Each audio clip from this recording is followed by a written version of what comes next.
Katanya bayinya kembar ya? Iya betul. Masya Allah. Alhamdulillah. Membuat kita down kan. Iya betul. Secara psikis dan mental. Psikis dan mental itu benar-benar kita harus mempersiapkan mental banget itu. Iya. Akhirnya waktu itu benar-benar nggak pernah konsultasi sama dokter 1 tahun. Kita berhasil dan alhamdulillahnya juga kita dikasih yang kembar gitu. Menurut dokter sendiri sebenarnya apa sih yang menyebabkan mungkin kita tuh bisa susah hamil dan juga apa aja sih hal-hal yang mempengaruhi kesuburan itu sendiri, Dok? Jadi kita mesti tentukan dulu ada masalah nggak di organ reproduksi pada sisi pria maupun wanita. Jadi dua-duanya harus diperiksa. Pola hidup ini, gaya hidup sekarang ini sangat-sangat menentukan tingkat kesuburan baik pada si wanita maupun pria. Ini persepsi yang sering salah bahwa bayi tabung itu membutuhkan proses yang panjang. Nanti mungkin bisa cerita dari pengalaman Bu Novi sendiri.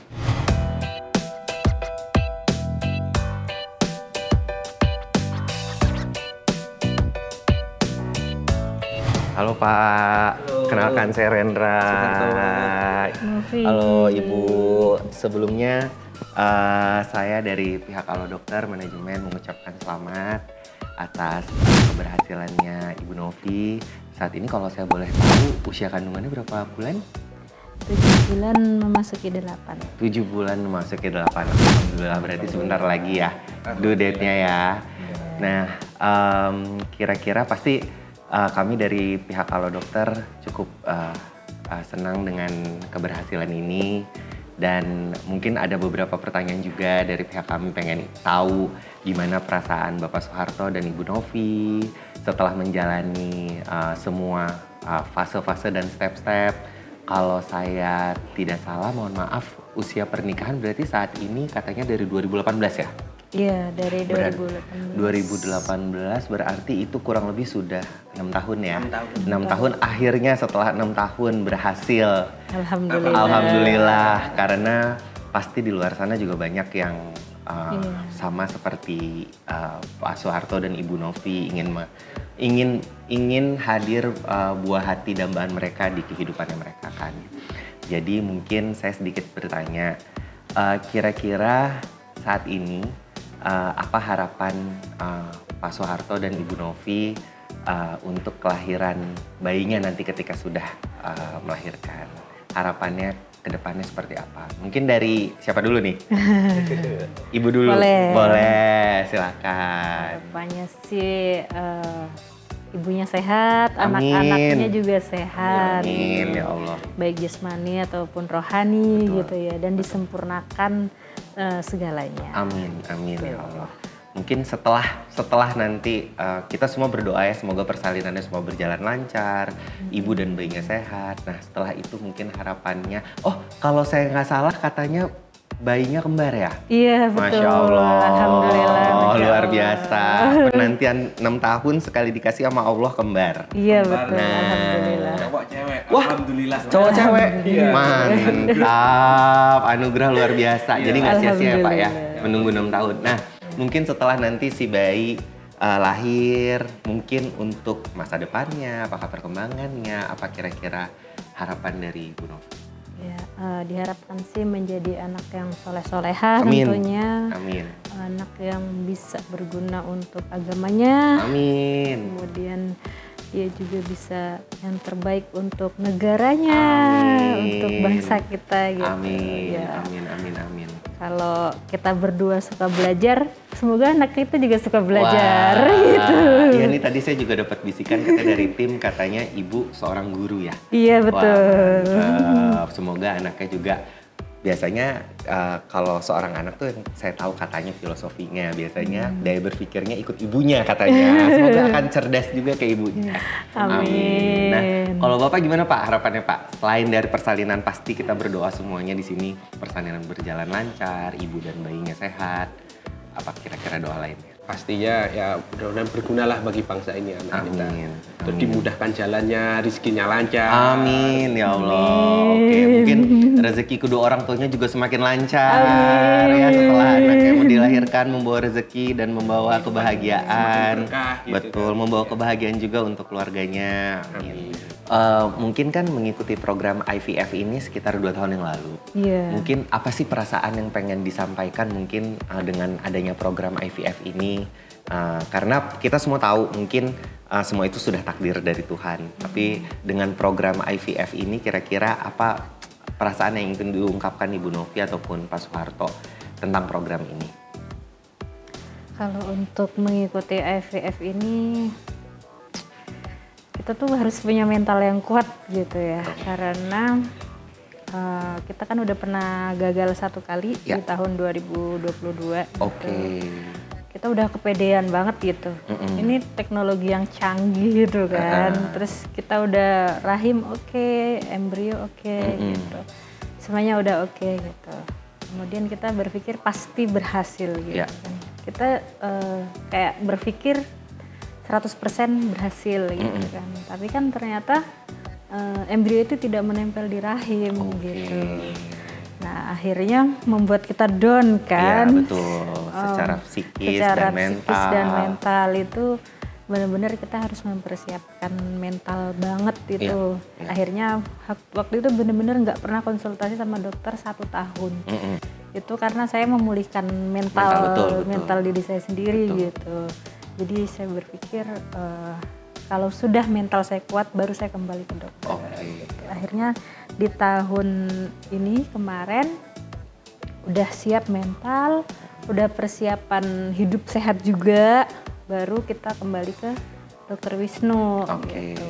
Dan Dokter Wisnu pun kaget, kenapa lama sekali nggak ketemu gitu. Akhirnya ya itu saya menjelaskan, saya ngedrop banget gitu dong, karena kemarin itu kita udah kepedean. Iya. Akhirnya gagal, akhirnya udah ngedrop banget gitu. Dan alhamdulillah untuk memulihkan mental ini support dari keluarga, dari suami, dari lingkungan itu sangat membantu.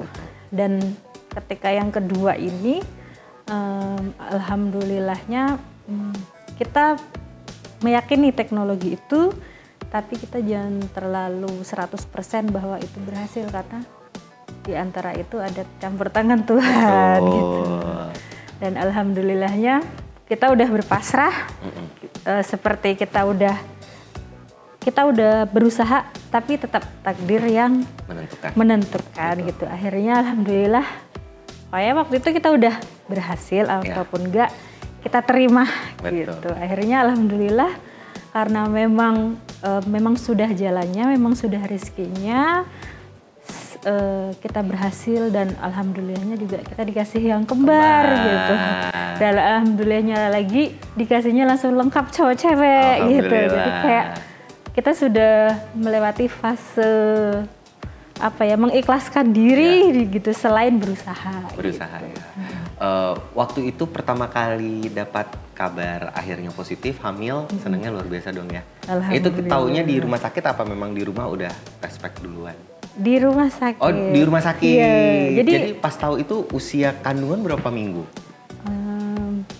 Kita nggak tes pack tapi kayak tes darah gitu. Tes darah. Jadi setelah embrio dimasukkan ke rahim, itu sudah ditentukan sama dokter tanggal segini kita tes darah. Gitu. Untuk tes hormon beta HCG gitu. Setelah dites darah, keluar hasil tesnya dikasih tahu ini hasil tesnya tinggi gitu. Kemungkinannya bayinya jadi dua-duanya kembar gitu. Berarti senangnya luar biasa waktu itu ya. Alhamdulillah ya, itu momen dimana kita langsung sujud syukur gitu di musola. Kita langsung kita udah berpasrah dan bersyukur gitu. Ya, betul. Emang kadang kalau ketika kita udah pasrah baru ya semuanya itu dimudahkan sama Allah. Nah berarti mungkin kalau saya ambil kesimpulan yang paling penting itu adalah siapkan mental, psikis juga, dan support dari suami, support dari keluarga terdekat dan lingkungan ya, yang membuat mungkin calon ibu hamil ini merasa nyaman dan merasa nggak stres. Karena kalau stres tuh pasti hasilnya akan lebih tidak bagus daripada kita melewatinya dengan pasrah dan lillahi ta'ala. Betul. Ya, mungkin terakhir saya mau bertanya, apa harapannya untuk campaign Sangat Harapan Ibu ini ke depannya? Karena kan mengingat di luar sana mungkin pasti masih banyak ibu-ibu seperti Mbak Novi yang ingin mengharapkan, dan Pak Soeharto juga, Bapak yang ingin mengharapkan buah hatinya. Apa harapannya untuk campaign ini ke depannya? Harapannya sih campaign ini bisa berlanjut ya, maksudnya nggak berhenti di saya gitu, karena masih banyak gitu, bahkan teman-teman terdekat saya itu banyak yang memiliki gangguan infertilitas. Di sekolahan ada beberapa guru teman yang dia belum sampai sekarang, bahkan lebih lama menikahnya belum memiliki keturunan gitu. Terus kemudian teman-teman lingkungan terdekat di RT, RW itu banyak gitu, sampai mereka tuh sering bertanya ke saya gitu, gimana sih caranya gitu, dan saya hanya bisa membagikan sedikit-sedikit ilmu yang saya punya gitu. Ya harapannya mungkin kalau program ini dilanjutkan, berpeluang untuk teman-teman yang sedang berjuang juga supaya tercapai juga keinginannya. Nah, kalau dari Pak Soeharto gimana? Harapannya untuk campaign ini sangat luar biasa, karena apa ya, kadang kita itu sebagai lelaki karena sebuah omongan atau karunia anak gitu kan sangat diharapkan ya. Betul. Tapi dengan adanya campaign itu bisa membantu kita. Betul. Pertama dari Morula itu bisa membantu untuk cek semua kesehatan dari secara detail, secara mendalam, secara profesional, dan dari Telolang juga sangat support. Terus dari Alo Dokter, bahkan di luar sana kan program campaign ini kan nggak murah ya Pak. Untuk biaya IVF itu. Jadi ini sangat membantu banget, apalagi untuk yang di luar yang memiliki harapan pingin dikaruniai seorang buah hati gitu. Ini luar biasa, dan saya harap untuk berlanjut terus supaya ada orang lain atau siapapun yang belum bisa mewujudkan itu bisa terwujud impiannya untuk memiliki buah hati. Itu sih. Amin. Semoga terus dilanjutkan sih. Amin. Semoga nanti di luar sana setelah keluarga Pak Soeharto dan Ibu Novi ada keluarga-keluarga lainnya yang juga merasakan kebahagiaan yang sama melewati program IVF ini ya. Amin. Nah, mungkin kami semua dari pihak Alo Dokter berdoa untuk Ibu Novi dan Pak Soeharto, semoga nanti di persalinannya lancar. Amin. Ibu dan bayinya sehat, semuanya dimudahkan sama Allah. Amin. Jangan lupa info ke kita. Siap. Terima kasih waktunya udah datang main kantor Alo Dokter. Sama-sama, terima kasih banget. Iya, mungkin nanti kalau kita ngobrol lagi udah 4 orang ya. Ngobrol lagi. Kasih banyak. Terima kasih. Terima kasih banyak Ibu. Tadi kita udah nanya persiapan dari Ibu Novi dan juga Bapak Soeharto. Kita juga mau denger nih, bekal apa aja sih yang dibutuhkan buat Ibu Novi dan juga Bapak Soeharto tentang bagaimana persiapan persalinan dan juga bagaimana tips perawatan bayi yang baru lahir. Apalagi buat orang tua baru yang mungkin masih kesulitan, karena pasti Alo viewers di luar sana yang nonton video ini banyak yang masih menjadi orang tua baru. Sekalian Ibu Novi dan juga Bapak Soeharto bisa konsultasi langsung terkait perubahan tubuh yang tadi Ibu Novi alami selama kehamilan, dan juga bisa ngobrol-ngobrol nih langsung sama expertnya yang telah hadir bersama kita, yaitu Dr. Wisnu Setiawan, spesialis obstetri dan ginekologi, subspesialis fertilitas, endokrinologi dan reproduksi. Halo dokter, sekarang lagi sibuk apa nih? Oke, ya jadi begini, saya kebetulan bekerja untuk melayani program hamil mengenai masalah infertilitas seperti yang dialami Bu Novi dan Pak Soeharto ini di klinik Morula IVF Tangerang. Ya, di situ saya menangani memberikan layanan infertilitas dari level dasar sampai level sekunder dan sampai level tersier, yaitu sampai tabung di Morula IVF Tangerang. Selain di Morula IVF Tangerang, saya juga memberikan layanan obstetri dan ginekologi serta minimal invasif di 2 rumah sakit lainnya, yaitu Rumah Sakit Brawijaya Tangerang dan juga Rumah Sakit Umum Tangerang. Wow, kalau dengar dari kesibukannya Dr. Wisnu kayaknya sibuk banget ya. Dan for your information untuk all viewers bahwa Dr. Wisnu Setiawan adalah dokter yang menangani langsung Ibu Novi dan juga Bapak Soeharto dalam proses bayi tabung ini ya.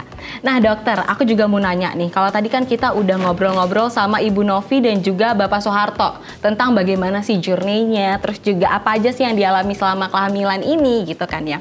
Nah, menurut dokter sendiri sebenarnya apa sih yang menyebabkan mungkin kita tuh bisa susah hamil dan juga apa aja sih hal-hal yang mempengaruhi kesuburan itu sendiri, Dok? Oke, jadi begini. Kalau kita bicara masalah gangguan kesuburan, itu kita harus melihat dari kedua belah pihak, baik si wanita dan suaminya. Jadi kita mesti tentukan dulu ada masalah nggak di organ reproduksi pada sisi pria maupun wanita. Jadi dua-duanya harus diperiksa, ya. Dari faktor wanita biasanya apakah ada gangguan dari tubanya yang berfungsi untuk mempertemukan antara sel telur dengan sel sperma. Juga kita lihat apakah ada gangguan dari ovulasi, di mana ovulasi itu menandakan adanya masa subur, di mana si sel telur si wanita siap untuk dibuahi. Dari sisi pria yang kita bisa lakukan dan akan kita lakukan di awal adalah pemeriksaan kualitas sperma, karena kualitas sperma ini sangat menentukan kemampuan si sperma untuk membuahi sel telur. Oke, jadi yang harus dilihat adalah POV dari keduanya ya, suami maupun istri. Soalnya kalau kita dengar-dengar dari mungkin halayak umum gitu kan, stigma-stigma yang ada di masyarakat, kalau misalnya kesuburan itu hanya dialami oleh si wanita aja gitu kan ya dok. Tapi sebenarnya nih, all viewers, kita juga harus cek-cek nih dari kedua belah pihak, suami ataupun istrinya. Nah, lalu kalau misalnya kita udah cek juga nih ya dok, apa aja sih yang bisa kita lakukan gitu kan ya, untuk memberikan peluang yang lebih besar lagi untuk mengalami kehamilan itu? Oke, jadi selain faktor-faktor organ reproduksi tadi yang saya sebutkan, juga ada masalah lain sebenarnya saya belum sebutkan, yaitu pola hidup. Pola hidup ini, gaya hidup sekarang ini sangat-sangat menentukan tingkat kesuburan baik pada si wanita maupun pria. Ya, pola hidupnya bisa yang mempengaruhi kesuburan diantaranya menikah usia yang lebih lanjut. Ya, dimana dengan semakin bertambahnya usia, semakin turun pula tingkat kesuburan baik pada wanita maupun pada pria. Pola-pola hidup lain yang bisa mempengaruhi kesuburan diantaranya berat badan berlebihan, ya, atau berat badannya terlalu kurus atau terlalu diet berlebihan ya, sehingga menyebabkan gangguan kesuburan, gangguan siklus haid ya. Juga faktor stres ya. Sekarang zaman sekarang kan wanita juga banyak yang bekerja, pria juga banyak yang bekerja, dan sehingga faktor stres ini sedikit banyak sangat mempengaruhi tingkat kesuburan baik pada pria maupun wanita. Konsumsi zat-zat yang bisa merugikan seperti alkohol, kopi berlebihan maupun rokok juga bisa mempengaruhi tingkat kesuburan. Nah, kalau semuanya sudah kita periksa ya dari pria maupun wanita tadi, apabila diketemukan tidak ada masalah atau dua-duanya normal, maka pasangan tersebut kita akan sarankan untuk melakukan hubungan suami istri secara rutin.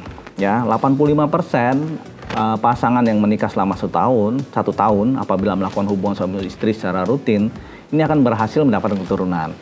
Nah, pada sisanya yang 15% yang telah melakukan hal tersebut tapi belum mendapatkan keturunan, kita perlu lakukan pemeriksaan infertilitas dasar yang saya sebutkan tadi, tes tuba, kualitas sperma, dan adanya ovulasi apa tidak. Wow, jadi pola hidup itu paling utama ya dok. Pola hidup, bagaimana hidup sehat, hidup bersih juga ya, harus dimulai mungkin dari sejak kita masih seumur-umuran, mungkin masih remaja, masih umur-umur 20 tahun udah harus dilakukan ya, untuk nanti mengalami peluang besarnya peluang kehamilan gitu kan ya dok. Ya. Tadi kalau misalnya tentang pola hidup sehat, berarti kapan sih dok kalau misalnya kita ngobrol-ngobrol waktu yang pas untuk kita bisa mempertimbangkan bantuan seperti inseminasi buatan maupun IVF dok?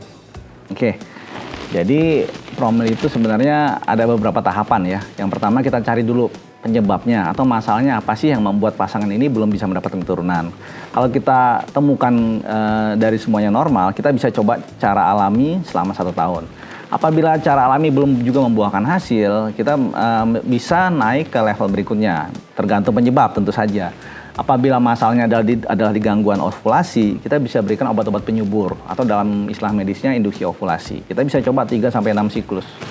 Ya, misalnya seperti pada kasus Bu Novi kan, di mana kasusnya adalah PCOS, ya, ada gangguan kesuburan, itu kita bisa coba lakukan pemberian obat-obat induksi ovulasi selama 3-6 siklus. Kita lihat parameternya terjadi ovulasi apa tidak.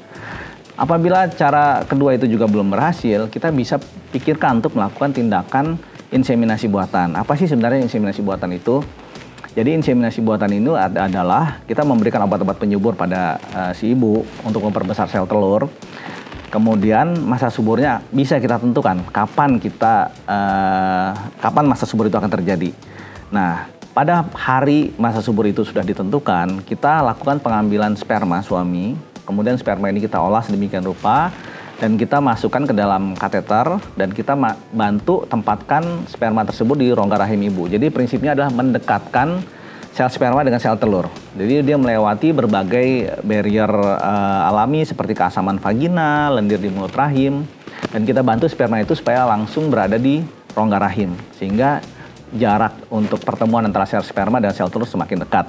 Cara ketiga, pada kasus-kasus tertentu, misalnya tidak memungkinkan, sudah dicoba cara inseminasi, belum juga berhasil, ataupun kondisi-kondisi yang tidak memungkinkan terjadinya pertemuan antara sel sperma dengan sel telur di dalam tubuh, misalnya kedua saluran telur tersumbat atau non-paten istilah medisnya, atau pada masalah kualitas sel sperma suami yang tidak mencukupi untuk terjadinya pembuahan secara alami, ataupun sudah dilakukan inseminasi namun parameter sperma juga tidak mencukupi untuk melakukan pembuahan di dalam tubuh.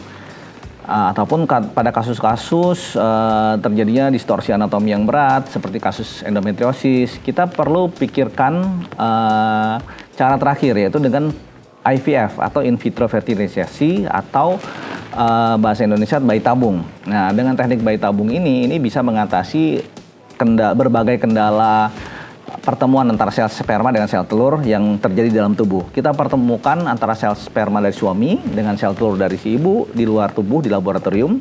Kita inkubasi atau kita kembangkan sebagai embrio sampai hari ke-1, hari ke-3, dan hari ke-5. Lalu apabila kondisi sudah memungkinkan, kita kembalikan embrio tersebut ke rahim si ibu. Wow, tadi aku udah dengerin dari cerita dokter gitu kan ya. Dan proses itu sangat panjang, peran dokter itu sangat besar ya dok dalam proses bayi tabung ini. Nah, jadi dianjurkan Bapak Ibu dan juga para pasien ini untuk mempertimbangkan bersama dokter kandungannya, betul? Saya koreksi dikit Mbak. Jadi sebenarnya prosesnya nggak begitu panjang. Kalau semuanya normal, rongga rahim siap untuk ditepati, nggak ada kendala, sebenarnya cukup makan waktu sekitar 2-3 minggu. Dan ini persepsi yang sering salah bahwa bayi tabung itu membutuhkan proses yang panjang. Nanti mungkin bisa cerita dari pengalaman Bu Novi sendiri. Jadi proses stimulasi biasa 8-10 hari. Kemudian 5-6 hari kemudian kita bisa lakukan embryo transfer, ya. Lalu 11 hari kemudian waktu yang ditunggu-tunggu oleh pasangan tersebut yaitu pembacaan hasil HCG. Jadi kurang lebih 2-3 minggu, nggak terlalu panjang, ya. Kalau dibilang peran dokter sangat besar sebenarnya kurang tepat karena di sini tim, ya. Jadi dalam layanan teknologi reproduksi berbantu bayi tabung, kita tuh bekerja sebagai tim. Di situ ada dokter sebagai klinisi, dokter kandungan yang melakukan layanan fertilitas, ya. Juga ada tim suster yang juga akan berkomunikasi membantu si ibu dalam memberikan obat, ya, mendengarkan keluhan dari pasien, ya. Lalu juga ada peran yang kita nggak bisa lupakan, peran tim embriologis di sini yang akan mempertemukan sel sperma dengan sel telur di laboratorium. Mereka akan memantau perkembangan sel telur itu di laboratorium selama hari pertama, hari ketiga sampai hari kelima. Dan hari terakhir kembali ke klinisi untuk membantu memasukkan embrio yang sudah dibiarkan di inkubator, di lab, kembali ke dalam rahim. Jadi prosesnya membutuhkan kerjasama tim. Selain itu juga faktor keluarga, ya, dari pasangan tersebut sangat perlu sekali. Jadi support dari suami, terus motivasi dari si istri, juga support sistem dari keluarga-keluarga yang lain tentu saja mendukung semua proses ini supaya berjalan dengan lancar dan berhasil. Wow, berarti koreksi untuk memulai program IVF ini harus didampingi oleh dokter dari awal, seperti itu ya? Ya. Oke. Nah tadi dok, Ibu Novi dan juga Pak Soeharto udah cerita-cerita tentang perubahan yang terjadi selama hamil. Pastinya banyak ya kan perubahan-perubahan yang terjadi. Nah solusi-solusi dari perubahan Ibu Novi maupun Bapak Soeharto, mungkin kalau viewers yang ada di rumah itu apa aja sih dok solusinya? Oke. Yang penting adalah kita perlu menjelaskan ke pasien yang akan mengalami perubahan-perubahan ini. Karena ada beberapa perubahan-perubahan itu bersifat normal atau fisiologis dan akan dialami oleh sebagian besar ibu hamil. Misalnya pada trimester awal ya, si wanita hamil tentu akan merasakan mual muntah ya. Kadang-kadang ada yang mual muntahnya bisa ditolerir, ada juga yang mengalami mual muntah berlebihan sampai menyebabkan gangguan asupan makanan. Nah, ini kita mesti jelaskan pada periode-periode kapan si ibu ini akan mengalami mual muntah, trik apa yang bisa dilakukan, misalnya sering ngemil, sedikit habis sering, ya, mengkonsumsi minuman-minuman seperti teh mint atau jahe, ya, makan sedikit habis sering, konsumsi karbohidrat sedikit-sedikit habis sering, itu bisa membantu mengatasi keluhan-keluhan tersebut. Selain itu juga kita bisa keluhan lain yang termasuk normal, misalnya keluhan sembelit. Dan ini sering dialami oleh si wanita hamil ya. Kita perlu jelaskan bahwa ini mungkin nanti akan dialami ya karena perubahan hormon progesteron yang menyebabkan perlambatan dari kerja usus, lebih cepat kembung, lebih cepat kenyang, mengalami sendawa, itu kita perlu jelaskan. Dan trik-triknya juga sama tadi, makan sedikit habis sering, mengkonsumsi minuman jahe atau mint bisa membantu. Kita juga selain itu kita juga harus menjelaskan ada tanda-tanda bahaya yang perlu diwaspadai oleh ibu hamil, misalnya adanya perdarahan, adanya kontraksi berlebihan, atau kalau pada yang sudah hamil lanjut seperti Ibu Novi, untuk pemantauan gerakan bayi, ya, atau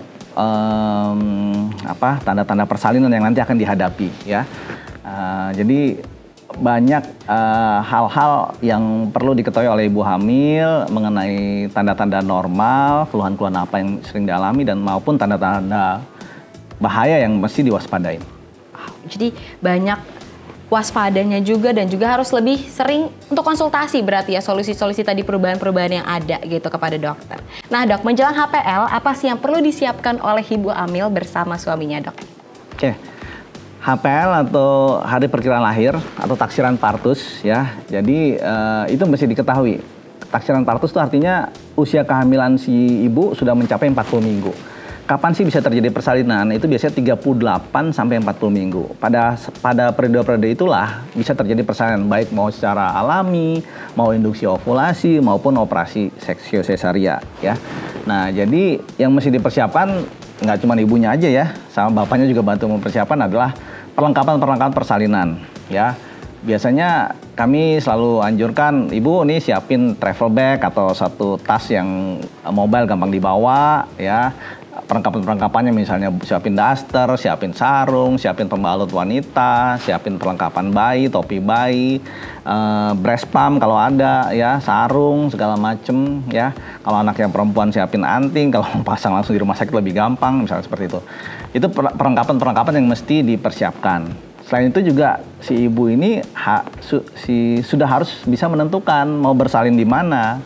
Ya, biasanya kalau rencana persalinannya adalah persalinan normal, disarankan untuk memilih tempat persalinan yang gampang dijangkau dari tempat tinggalnya, ya, dekat, dan si keluarga ini juga harusnya sudah familiar dengan tempat nanti akan bersalinnya. Jadi udah jangan langsung pada saat muncul tanda persalinan dia datang tiba-tiba ke situ, tapi paling enggak diadaptasi dulu kunjungan-kunjungan rutin sebelumnya ke tempat yang akan dia melakukan persalinan.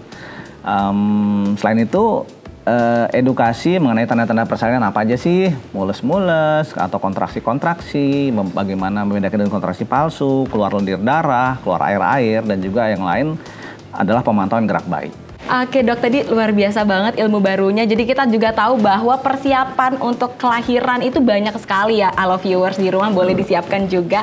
Nah sekarang kita cerita bayinya sudah lahir nih dok. Dalam perawatan bayi baru lahir, apa sih yang perlu ayah dan juga bunda siapkan nih dok?